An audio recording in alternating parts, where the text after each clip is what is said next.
হুজুরে পাক সাল্লাল্লাহু আলাইহি ওয়াসাল্লাম বলেন, সর্বশ্রেষ্ঠ জিকির হইল লা ইলাহা ইল্লাল্লাহ এবং সর্বশ্রেষ্ঠ দোয়া হইল আস্তাগফিরুল্লাহ।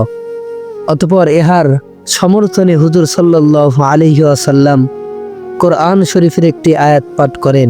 পূর্বে বর্ণিত হইয়াছে, কালেমায়ে তয়্যিবা সমস্ত জিকির হইতে শ্রেষ্ঠ।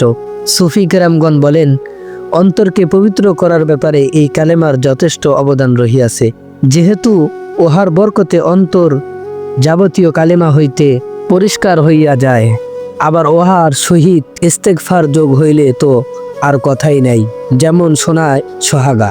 একটি হাদিসে বর্ণিত আছে, হযরত ইউনূস আলাইহিস সালাতু আসসালাম কে যখন মাছে গিলিয়া ফেলিয়াছিল, তখন তিনি মাছের পেটে থাকিয়া পড়িয়াছিলেন, লা ইলাহা ইল্লা আনতা সুবহানাকা ইন্নী কুনতু মিনাজ জালিমিন।